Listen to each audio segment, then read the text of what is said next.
Well, welcome everyone, and thank you for joining us for Public Involvement, how TxDOT engages beyond meetings.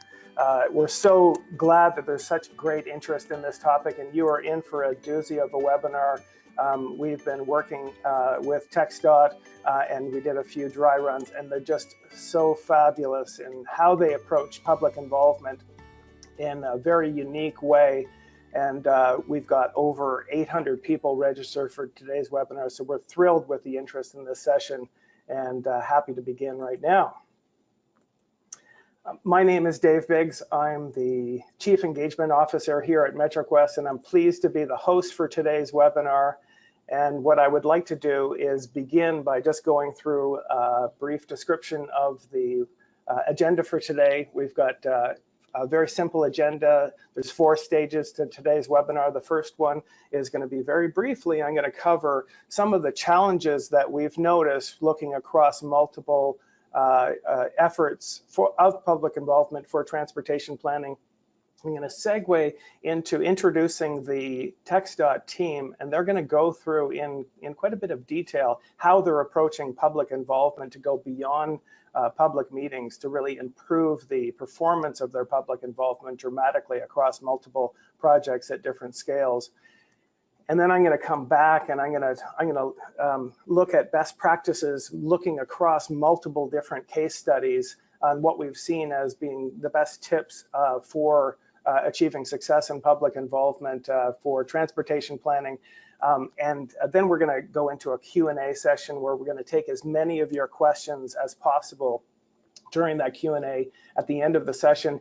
If you look in the go-to webinar panel, there's a box called questions. Anytime during any of the presentations, if a question occurs to you, don't hesitate to type it into that question box, and we will get to as many of those questions at the end of the webinar as possible. And those that we don't get to, we'll try to get back to you as many of you as possible following the webinar. So keep your questions coming throughout the webinar.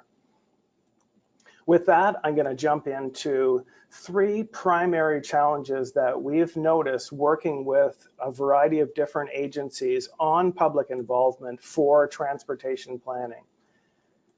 The first one is a dramatic mismatch, often between the mandate or the role that organizations are playing, agencies are playing with respect to different projects that they've got going on, and the immediate and priority concerns of the public.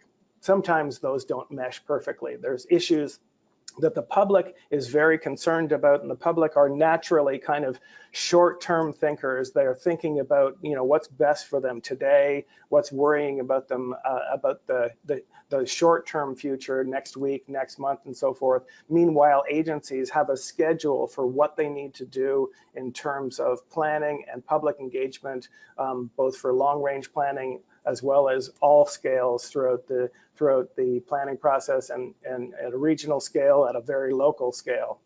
So oftentimes those don't match up, and it's a challenge that many agencies are feeling. The second is there is a mismatch between the knowledge that is in the heads of the public and the complexities around issues that agencies are facing and needing to engage the audience on.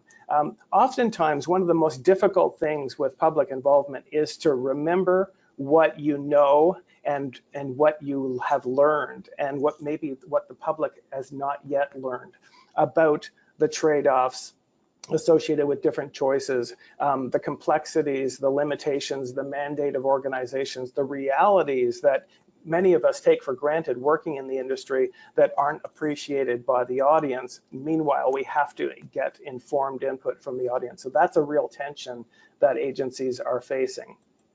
And the third is that agencies are dealing with a very diverse set of projects.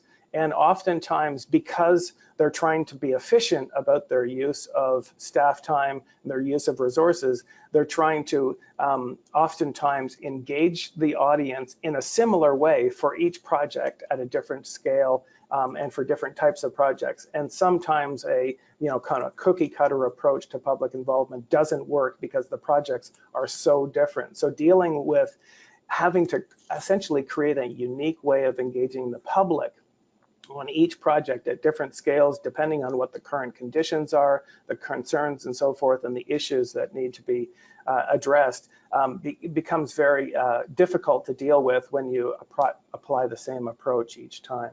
So those are the three challenges that we've noticed that are very fundamental to how agencies approach public involvement. With that, and knowing the TxDOT team, I'm introducing now the TxDOT public involvement team that have really addressed these challenges head on in a very effective way. So it gives me great pleasure to introduce the team now and to talk about how they've taken their public involvement approach really to the next generation and going beyond meetings to improve on just about every axis that we can find. We've got on the line Jefferson Grimes, Julie Jerome, and Amy Redmond. Jefferson is the Director of Public Involvement for TxDOT. Julie Jerome and Amy Redmond are both public involvement specialists. So I'm very pleased to turn it over to them now to hear their stories about how they've been using online engagement and different strategies to improve public engagement dramatically. So I'm going to turn it over to them now. Jefferson, Julie, and Amy, are you on the line? Yes, we are. Good afternoon. Over to you. Okay, well, thank you, Dave, and I appreciate the introduction there. And before we get started here, I wanted to thank you and MetroQuest for the work that you do as you undertake assistance that we need here at TxDOT to seek truly a variety of ways to engage our public. And for my part of this, I'd like to start with a discussion of the philosophy that we take on this and some of the why of what we're trying to accomplish with online engagement. Setting a little bit of background, Texas is, of course, a very big and we're a geographically and culturally diverse state. We pride ourselves in not only our outsized thinking on things, but that thinking is very reflective of what we have as our diverse population. And that population has the same type of outsized expectations of us as transportation providers. We take those expectations to heart here at TxDOT in the area of civic engagement. A part of our ultimate goal as an agency is to deliver a transportation program reflective of the needs of the state while making decisions that are reflective of the input from the state. It's clear we need to take every opportunity to gather input from the public. A part of the measure of success for us in public involvement essentially comes down to three things: how well your efforts increase the reach to your audience, how well your efforts inform the audience, and then, of course, fundamentally, does it spur the audience's interest and feedback, because that is what we are looking for. And again, online engagement focuses us on solving those problems. One of the things that we like about online engagement is that it truly does put us in a listening mode. Okay, the public is speaking and we are listening. A dedicated online citizen engagement tool helps us meet the expectations of our public. But we have other challenges as well that continue to steer the agency towards increased use of online engagement. To better frame some of those challenges, I want to spend just a moment talking numbers. And I know how much those of us in the transportation area like our numbers. Okay, in Texas, I know we say everything's a little bigger here. We've got 28 million people. We have 254 different counties here, every one of them with their own government and interests. We've got an 80,000-mile system, 180,000 lane miles, 53,000 bridges, 27 international ports of entry. We cover 2 time zones. We administer a ports program, public transportation program, general aviation program, and to a limited extent, we have some rail authority, all of which requires that we be deeply involved with our constituency in understanding their needs. What we are focused on here at TxDOT are the goals of safety, preservation, congestion, and connectivity. We're very fortunate here in Texas that we have a population that supports us and supports our local transportation partners, so much so that in the course of the past few years, we've had 2 separate constitutional amendments that have passed that provide the state some additional funding. That's the happy problem. The other side of this is that we have a lot of projects we have to clear environmentally, and we'll be challenged in our outreach. Again, we are hopeful that this is where online engagement will prove to be a tremendous boon for us. In a moment, you'll hear from my staff about different projects that they've undertaken that have greatly increased the reach of our public involvement efforts. The size and scope of our program is only one of the things we've got going for us. We have, again, we're very fortunate here at TxDOT in that we've got agency leadership, which seeks to foster and improve upon a culture that values meaningful civic engagement.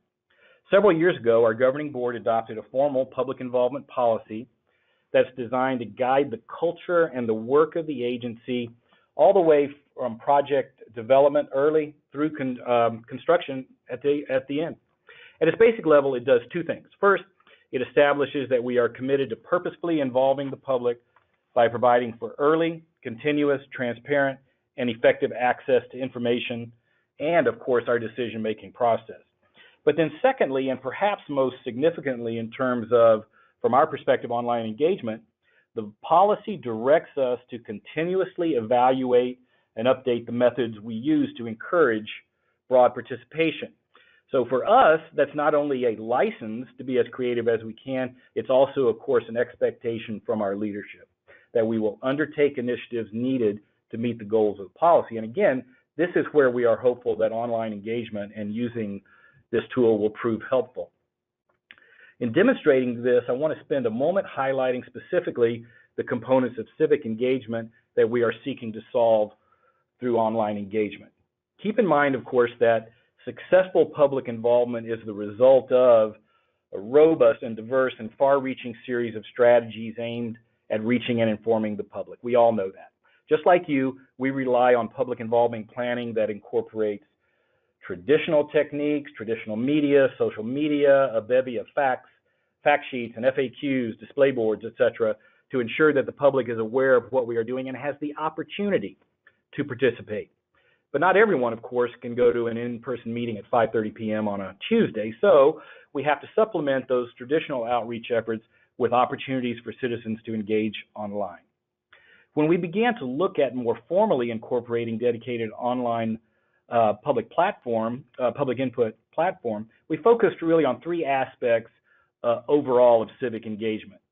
First, we took a look at how such an investment will meet our vision of greater accessibility to TxDOT and our decision-making process. Secondly, how would it make that interaction more engaging? And then third, how does it focus us more on the successful outcome of the effort? And again, in a few moments, my staff will talk about some specifics, but for now, I can safely say that so far what we've seen is that incorporating a dedicated online citizen engagement tool has been a resounding success so far. We've just started down this path, but we've already developed 13 sites that have solved communication and engagement challenges that range everything from the polling of a working group, which was small in scope, to more wide-ranging input from the public across numerous jurisdictions. Let's talk about accessibility first. We work to ensure that the public has access to the agency and our meetings. All of us do this.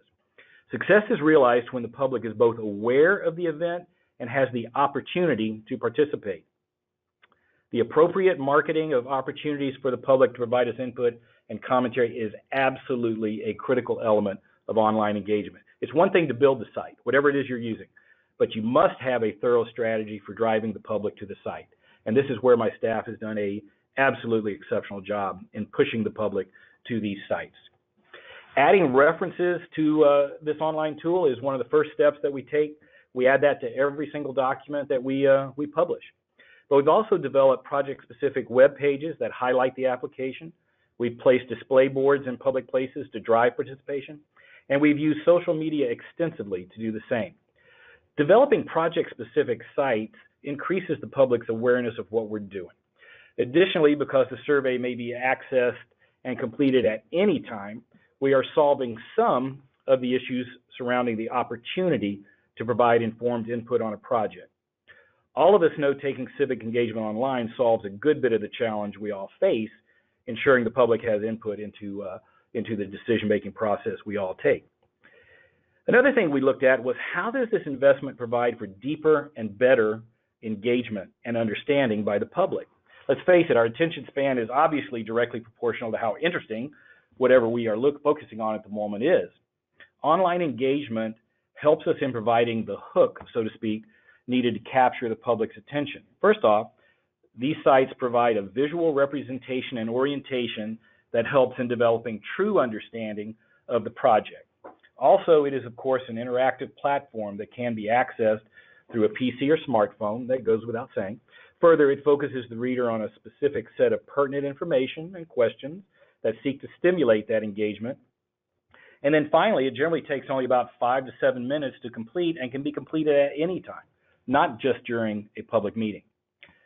Perhaps like many of you, we here at TxDOT are caught up in numbers, specific output measures that we have to report to the feds, to our legislature. However, when we talk civic engagement here, we try increasingly to talk more about qualitative or outcome-focused orientation of our efforts. Again, it's the agency's goal to provide a platform for a meaningful exchange of thoughts and ideas where we arrive at decisions that truly represent the desires and needs of the public. And if we do that, the whole effort is a tremendous success. Online engagement helps us meet that goal. We now have yet another method of obtaining specific data that we can capture and incorporate into the project. Again, you'll see some examples here in just a moment. Here's the bottom line from our perspective. Broadly speaking, of course, the public's demands for an access and expectations of a responsive government are only increasing, not decreasing. The public increasingly wants pertinent information pushed to them on a platform that works for them. They want to be able to provide input in a meaningful manner and on issues that are important to them, and do it quickly and, of course, at their own convenience. Our public has a high expectation of us. Incorporating online engagement and specifically MetroQuest into the variety of outreach methods that we currently use is an appropriate response to meeting those expectations. Now let's talk about some specifics. I'm very fortunate to have creative and effective staff focused on positively changing the culture of our agency toward increasingly meaningful public involvement. My staff has also embraced online engagement in a manner that is ensuring its successful implementation, and for that I'm truly grateful. So let's talk specifics. Julie is going to spend some time talking about a series of projects in El Paso, and then Amy is going to follow that talking about a project on the outskirts of San Antonio. With that, I'm going to turn it over first to Julie. Thank you, Jefferson. I will be highlighting online engagement efforts by the El Paso district, which is the quintessential picture of how TxDOT districts all over the state are embracing and utilizing online engagement as part of an overall public involvement strategy. El Paso, located where Texas, New Mexico, and Mexico meet, is an international metroplex, blending cultures and traditions. Millions of visitors annually join the nearly 750,000 residents, presenting great transportation challenges in this area of the state. Major construction projects totaling nearly $1 billion are underway in the district. Within the past 9 months, district staff, in collaboration with area partners, have embarked on 6 corridor studies, and with 4 of them, we are gathering informed input from the public through online engagement. Now I would like to give you a more detailed look at our online engagement strategies for 2 of the studies. Donovan Drive, State Highway 20, is a 15-mile corridor study that begins at the New Mexico state line. The objective was to create a corridor plan to document the community's future vision by identifying a set of projects for the short, medium, and long term. As part of the public involvement strategy, the district conducted 3 series of open houses. I will detail some of the nuances of this effort, but as you see on the slide, priorities shifted based on community input. Let's dig a little deeper into our strategy for slide choices. We introduced MetroQuest at the 2nd series of open houses, where 3 design alternatives for 5 issues, drainage, safety, traffic operations, multimodal, and aesthetics, were presented. We used the strategy rating screen for the public to weigh in on those issues. The public spoke and priorities changed. As a result of that input, we modified our strategy and selection of screens for the third series of meetings.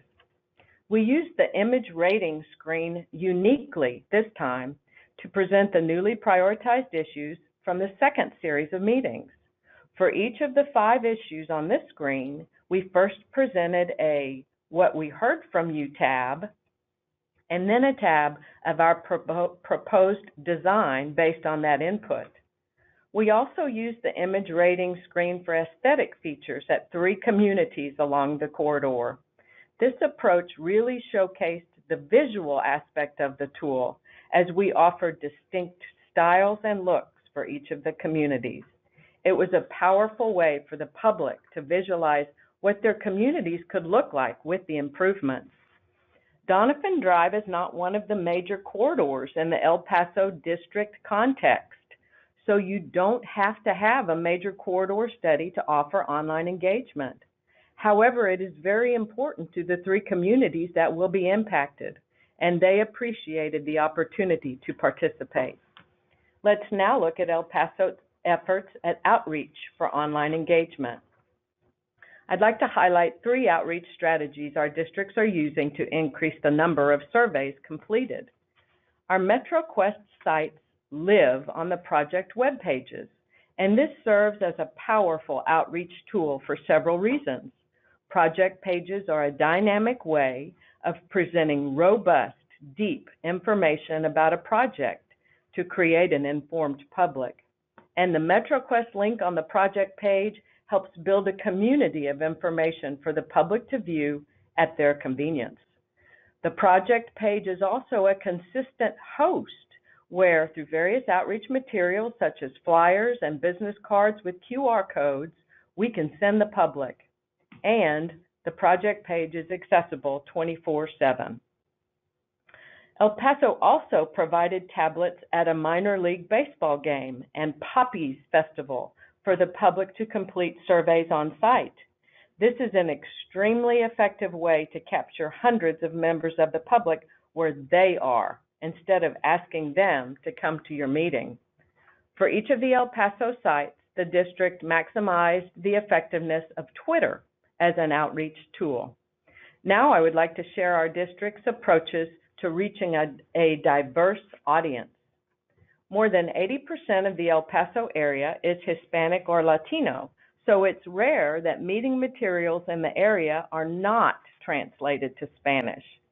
As part of an obvious strategy to engage diverse populations, Reimagine I-10 was the first TxDOT MetroQuest site in both English and Spanish. The process for this is surprisingly easy. MetroQuest provides an Excel chart of the standard language on the site, and we translate the flexible text. After finalizing the English site, we sent the translated Spanish text to MetroQuest, and they created our Spanish site. The English and Spanish sites are separate buttons on the project page, and each comes with its own data from public input. A point to note is that Spanish overwhelmingly takes more characters than English. Since we work on a character count, that took some flexibility and communication with the translator. El Paso District is indicative of how TxDOT districts are embracing online engagement as part of an overall public involvement strategy. Since we first introduced MetroQuest to the El Paso District, noting the capabilities and features, particularly the visual appeal for any sized project, the district has embraced this new tool. In just 7 months, the district has increased public participation with 6 sites and 1 more on the way.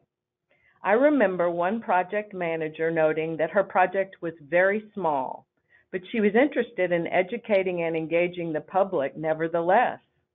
We assured her that the tool was still useful, and the site for this project wound up being very appealing. And now, Amy will tell us about engagement in the Texas Hill Country. Thank you, Julie. There's nothing more exciting to me than being able to work on a project where not only the whole team knows the importance of early and continuous public involvement, but also believes in the value of engaging the community and using their input to make decisions reflective of those needs. In saying this, let me introduce you to the Kendall Gateway Study.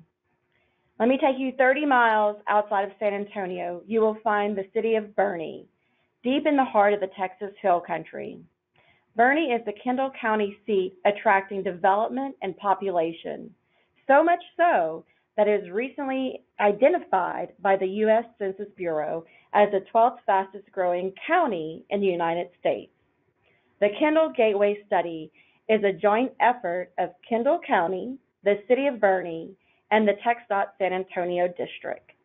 The primary goal of the feasibility study is to identify solutions to improve mobility as the area continues to grow. With the Kendall Gateway Study being a data-driven planning project, the study team saw a great opportunity to use MetroQuest. We had already done tremendous amount of public involvement and outreach on this study. The idea of a relief route was not exactly popular in the community, making continuous public involvement a top priority. Keeping the public, stakeholders, and other agencies educated and engaged was key in this process. Multiple public involvement opportunities, including technical and stakeholder working groups and open houses, engaged the public. And additional outreach through email blasts and newsletters informed the public. I would like to also mention that by the time TxDOT rolled out MetroQuest as an outreach tool, we had already completed an online survey for the study through SurveyMonkey, gathering important information on priorities and travel habits.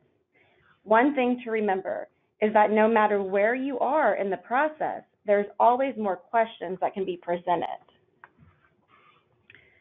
This was a complex project with a lot of information to gather. Choosing the right MetroQuest screens was key to the success of the survey. We chose strategy, trade-offs, and project selection as the screens. These screens focused on the importance of community-driven issues and goals, their preferences to alternatives for typical sections, cost, preservation, and access, and which study concepts are the community's priorities. This team was passionate about studying every possibility, and in doing this offered the community 12 concepts to comment on. As you can see from the concept selection screen on the right-hand side of this presentation, the study area was divided into 4 color-coded quadrants with an inner, middle, and outer concept. The project selection screen, which we titled Concept Selection, offered a unique feature to include potential constraints for each of the concepts. This feature gave the team a chance to educate the public for informed input on environmental constraints.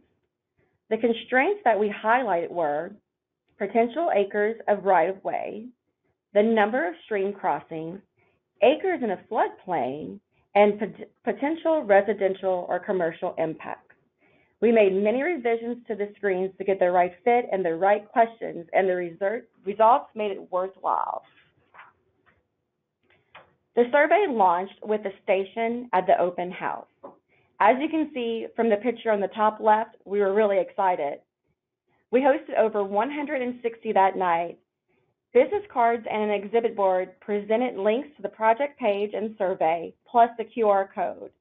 The business cards were handed out in multiple stacks to attendees to distribute to their neighbors and friends. And the days after the open house, outreach for the survey continued through a go-to-them meeting at the local library, additional notifications that were sent out by email. The agency and other partners shared the survey on social media, and an article was featured in the local paper. When the survey closed, we had gathered meaningful input from 1,124 participants. Let's talk about how this information and input was used. In addition to the MetroQuest survey results, the project collected 53 comments through the traditional means, and that input was very valuable and qualitative. Where MetroQuest proved beneficial was providing easy-to-use quantitative data that help drive decisions on the technical aspects of the study. For example, the MetroQuest reports provided numbers that supported the public's preferences. From this data, percentages showed public trade-offs. For example, the public preferred the fastest route over the shortest. Data showed they saw the value in a higher cost project with a long-term solution over a lower cost and short-term solution. And they wanted a roadway with more access and a lower speed compared to less access and a higher speed. MetroQuest provided many graphs and spreadsheets, but how the team uses information will become a best practice to follow. If you direct yourself to the right-hand side of the presentation, you will see an image of the interactive survey results. The team took the MetroQuest data and created a clean, public-friendly report with TxDOT branded graphs, charts, and a comment matrix that can be downloaded from the project study page. Next, the team reviewed comments and questions gathered from the survey to create a frequently asked questions document.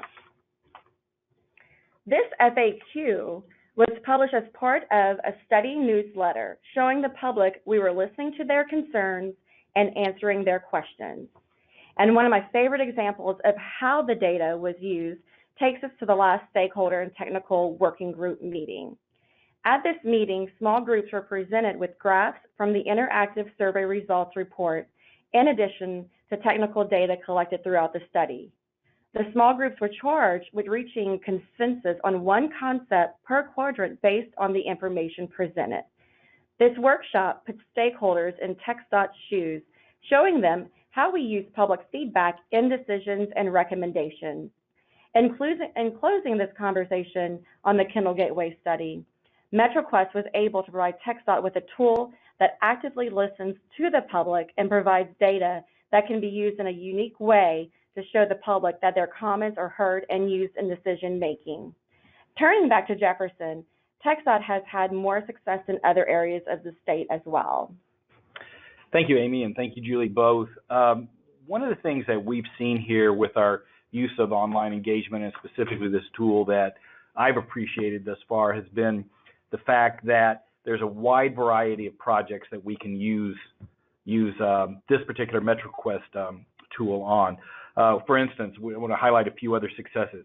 In our Houston district, we've used this on a major access management study along State Highway 3 through the area, and promoted it in both English and Spanish through emails and Twitter feeds.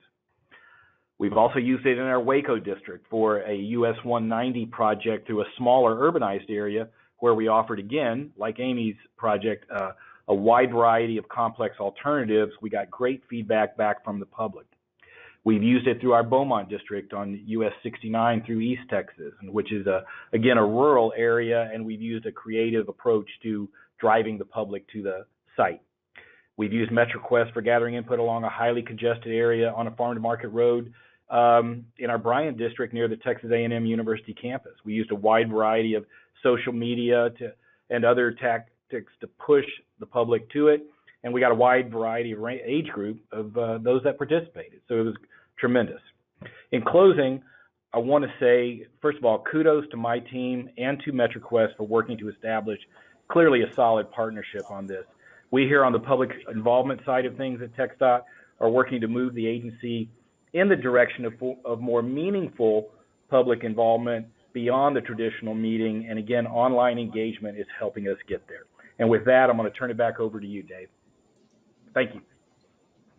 Well, thanks very much, Jefferson. I appreciate that, and I think, ladies and gentlemen, you can see why we were so keen to introduce you to the TxDOT team. They've done such a fabulous job across so many different projects in adopting a new way to innovate and improve public involvement. So, and really appreciate the time that they spent in preparing the presentation today in such a thoughtful way. So thank you very much to you, and look forward to the Q&A.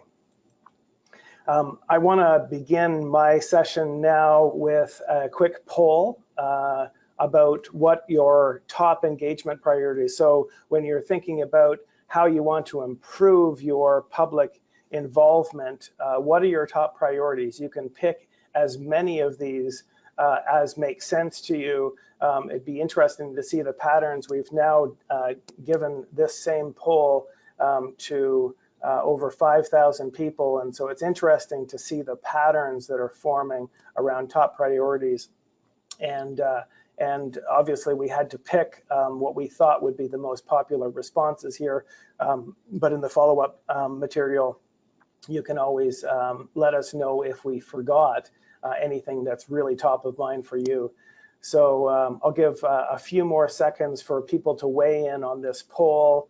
You got 5 choices there. Pick as many of those as you as resonate. A few more seconds, and now I'm going to close it. Still, people are voting. All right, here we go. So, and let me share that with you. So the responses in a pretty sizable lead, increasing participation. So that's something that I know that is near to the heart of the TxDOT team. And very closely behind that, engaging a broader demographic and collecting informed input on public preferences. But you know, each of these responses is receiving quite a bit of votes. So thank you very much for that. I am now going to discuss what we have learned looking across so many interesting projects. And we have had the real privilege and pleasure of being in the online engagement business for government agencies for now over 20 years. And we are privileged to be researchers and trainers in best practices for public involvement across many different organizations, but we also have the advantage of having direct relationships with so many different agencies that are really digging deep and seeking to improve their public involvement across state agencies, local agencies, and many different consulting firms. And so, with that kind of perspective that's offered us, I would like to just give you some top order tips on improving public involvement for transportation planning in particular, because it has been one of the most challenging areas for public involvement because of a variety of issues that I covered at the beginning.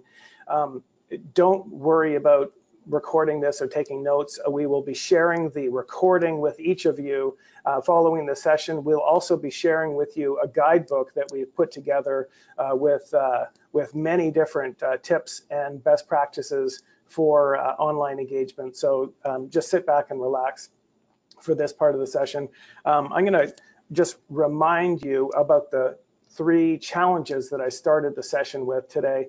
The first one, mismatch between mandate and concerns. It's a real challenge to engage people when your goals are different from their goals. And I think what I was really captured with looking at the work that TxDOT is doing is there is an obvious listening that's happening early on in the planning process, where they're really trying to figure out what is top of mind for the audience before they go out and create their sites. And that is absolutely critical, because it's very easy to kind of focus and become stovepiped on the issues that are driving the agency forward in terms of mandate and trade-offs and challenges.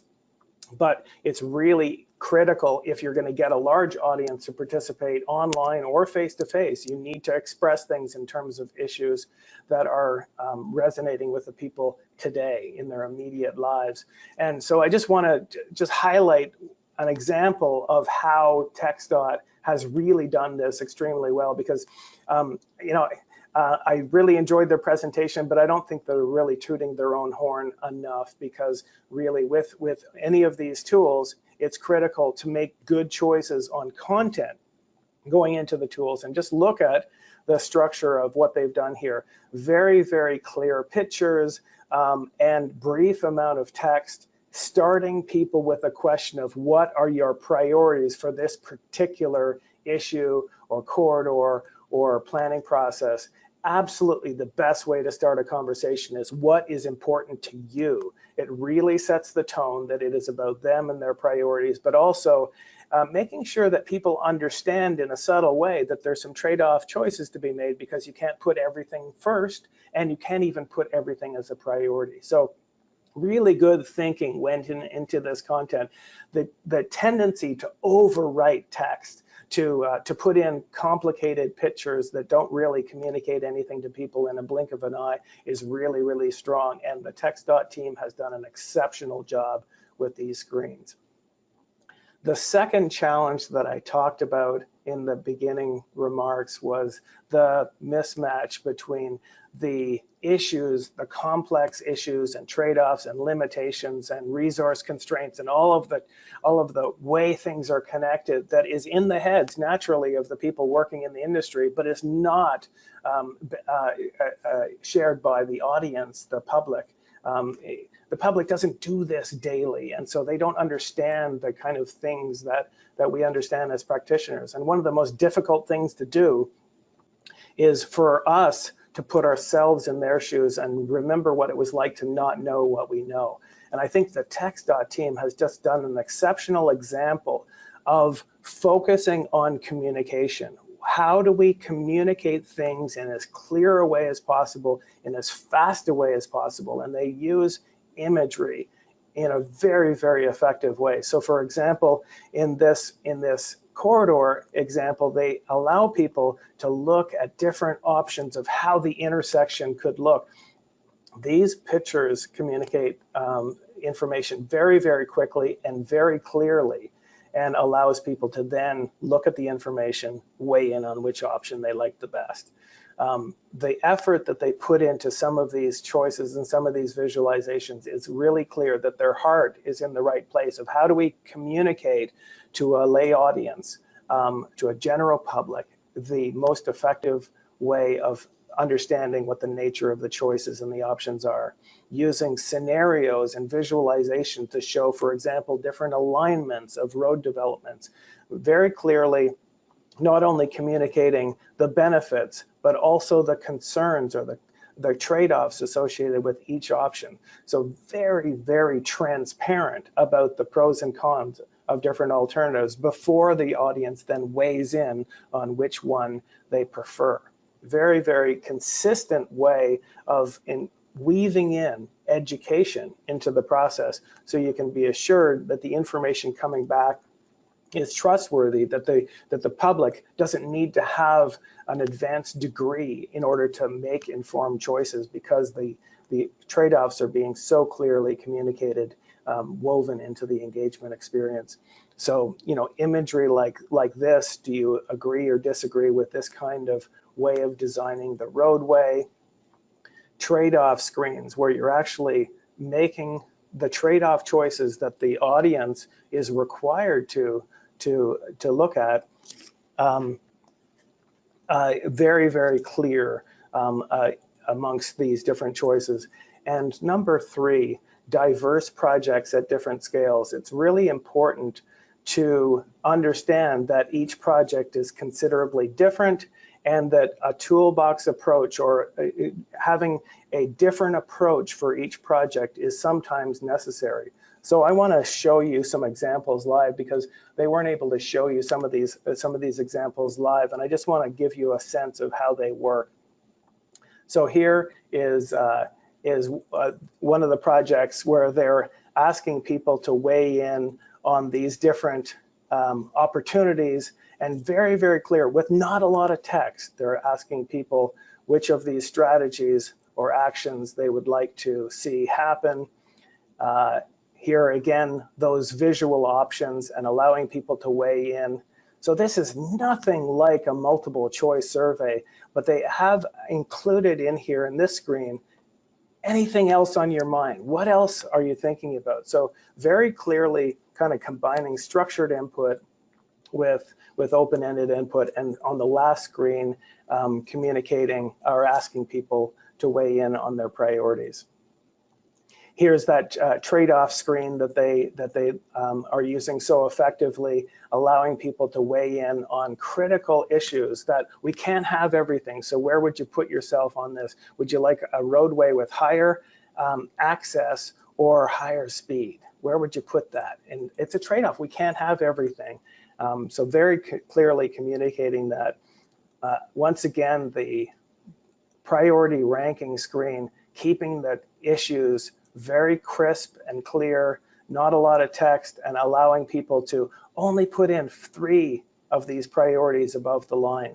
So very clearly, in a subtle way, communicating, we can't prioritize everything, so where should we put our focus? I love this one. This is a corridor project for the I-37, allowing people to put in, for example, safety issues along the corridor. This is an area of critical concern, and you can type in whatever you want there, and this map just becomes dotted with issues categorized by different issues. I love this example where they're using the scenario screen to communicate the pros and cons of different alignments, and asking people to consider both the pros and cons before they weigh in on it. The last one I'm going to show here actually isn't a TxDOT example, but I thought was another really great example of how a DOT is using online engagement to engage people in a really creative way. Asking people in the Arizona example to focus on these priority areas. This screen, I love the way they did this, asking people to allocate the discretionary budget that exists. And you can see it's very, very easy to run out of money. And so once again, in a very game-like way, they're engaging people in a knowledge transfer where they're communicating, here's our budget, here's what we have left over, where should we focus? We can't put lots of money everywhere. Where would you like us to focus? So these are some examples that I thought were really interesting in communicating that there's all kinds of ways, and a toolbox approach is really necessary. There's all kinds of ways of engaging people at different scales, and I really compliment the TxDOT team of how they have used a full toolbox and really approached each project very differently depending on what the needs of the project are. So very, very well done. Once again, stand by for the guidebook that we'll send you. I want to get to our Q&A session, but first I'm going to share with you another poll. So because we've had to pick and choose what we're able to show you today, I would like you to give me some feedback on what additional information you think would be helpful. So here we've got a number of different choices. So pick as many of these as make sense. What additional information would be helpful for you? So we've got feedback on your engagement plans and approach, sample online engagement case study, pricing and features of MetroQuest for online engagement. This was an educational webinar, and so we weren't able to go into a demonstration of the tool. So if you'd like more information about that, we're happy to share it. Or if you'd like a recorded webinar on optimizing online engagement, we're happy to share that as well.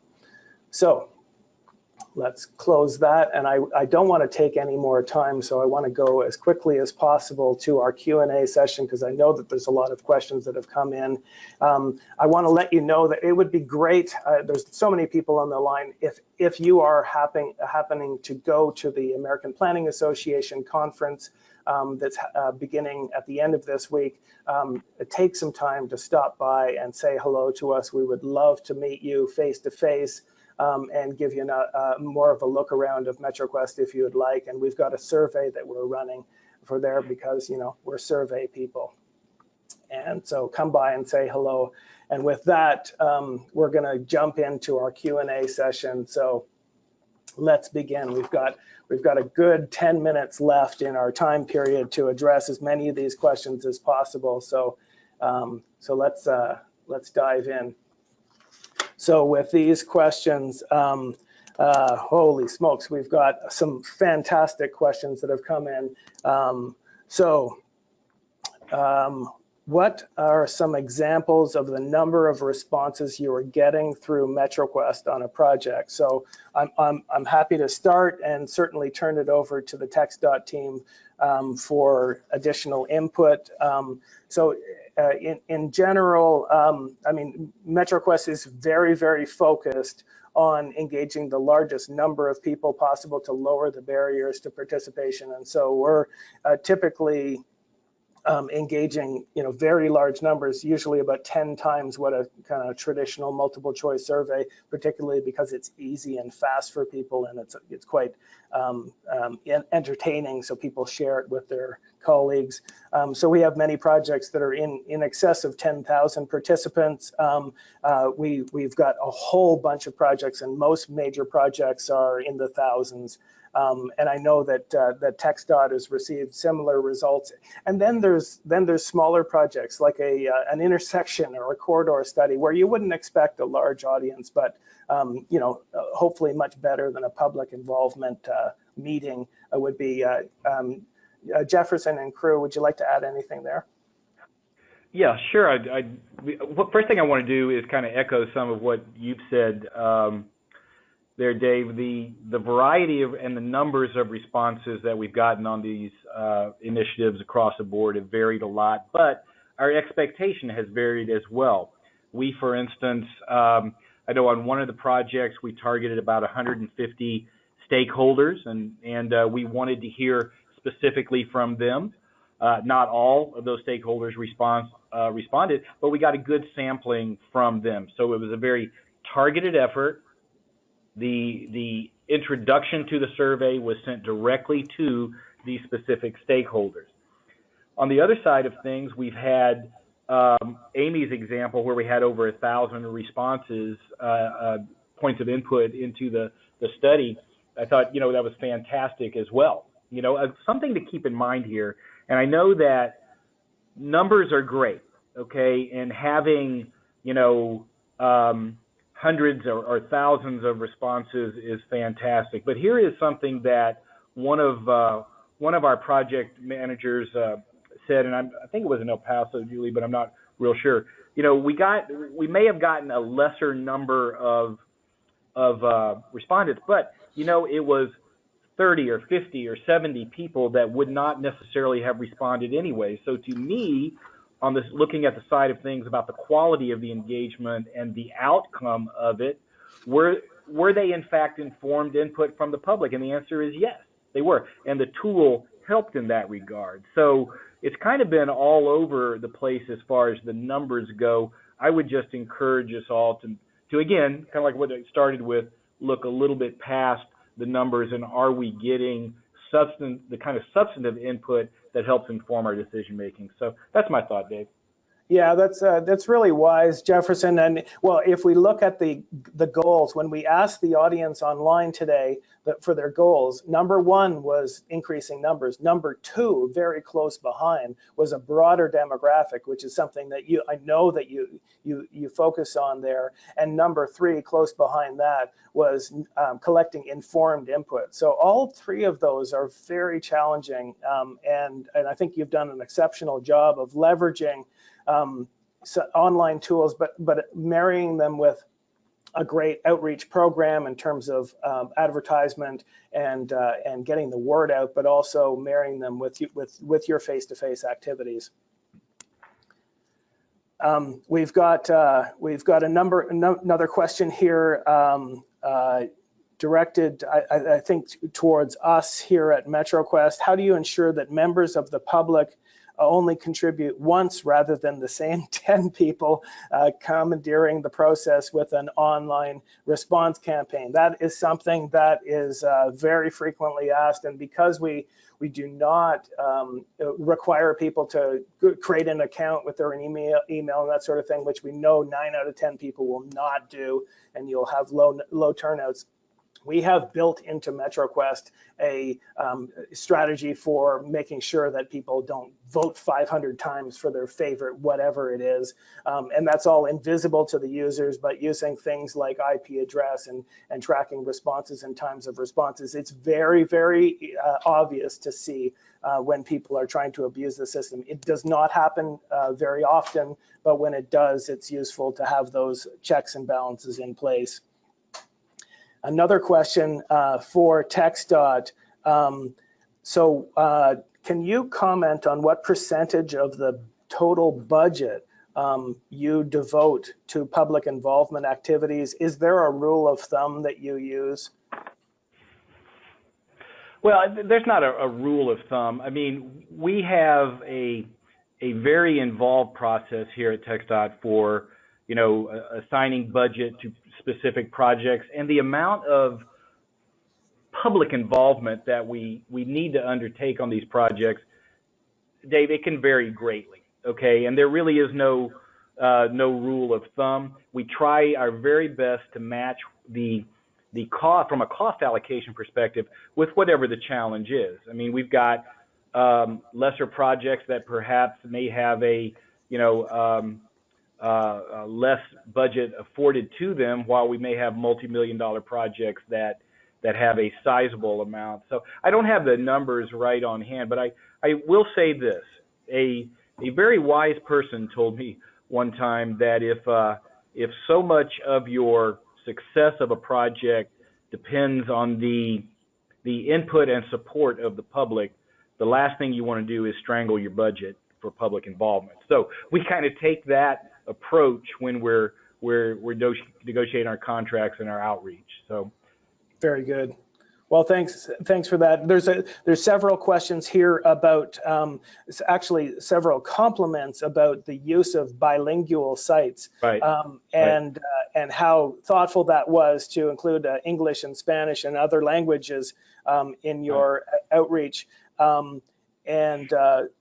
So I think you addressed how does the translation work? So you had an in-house translator, was that right, for translating into right. Spanish once you had the English site up and running? Right. One question that was asked here about the English and Spanish: can the data be compiled together and reported together rather than separately? So, from MetroQuest perspective, the answer right. is yes, and absolutely that is critical, because if you don't have comparable questions and parity of the data across different language sites, then they can't be added together. So a lot of care I know that TxDOT put into making sure that the meaning of the questions and the responses would come back and could be compared with each other. And we approach it the same way. I mean, it clearly needs to be combined into the data. It may come separately, for instance, but we make the effort to, through you all, Dave, to make sure that we've got it all one message back to our internal customer on what the public is saying. So we do combine them. That's terrific. We've got about a minute left here, and so there's a few questions in here for TxDOT about essentially they're all getting around the same thing. One question is, what is the lead time to set up the questions and examples and the format for your online engagement tool? Right. How much staff resources does it take to create and maintain the website? And then a kind of a related question: how small is too small for a given outreach effort? So I wonder if you could comment on that. Sure. A few comments. Again, we are taking the approach that we need to match whatever the technique for public involvement is to the project. So to me, and I've challenged my staff to look at it this way, there's no project too small if this is what we need to do to reach the public. And so, again, we've tried to illustrate here projects in which we intended it to be a small, focused group that we sent it to. Others in which we've just left it wide open.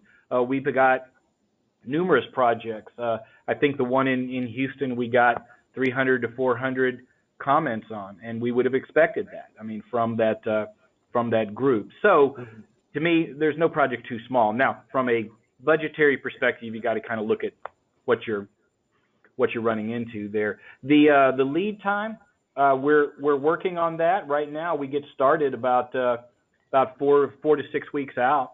I mean, the first step is a determination: is this a proper part of the total outreach approach? That's the first step. Okay, and so once we get past that, we use the time to develop the rest of the time to develop the site.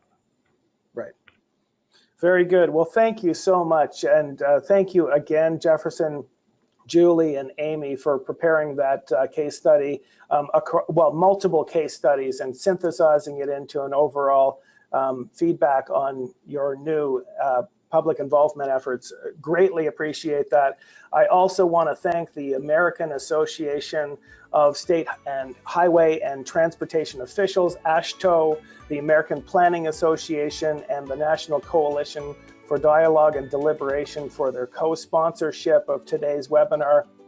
I want to thank all of you people online. Thank you so much for participating. For those of you collecting AICP certification maintenance credits, there is the link there. Stand by for an email coming in from us with the recording, the slides, this link. If you don't want to type it in now, you stand by for the link. And so all of that information is coming at you. Thank you so much for participating. If we didn't get to your questions, I apologize. I want to finish this on time, but stand by. We will get back to you as quickly as possible, to as many of you as possible, with responses to your question, given our resources. Please be patient for that. Thank you so much for participating, and take care. Bye-bye.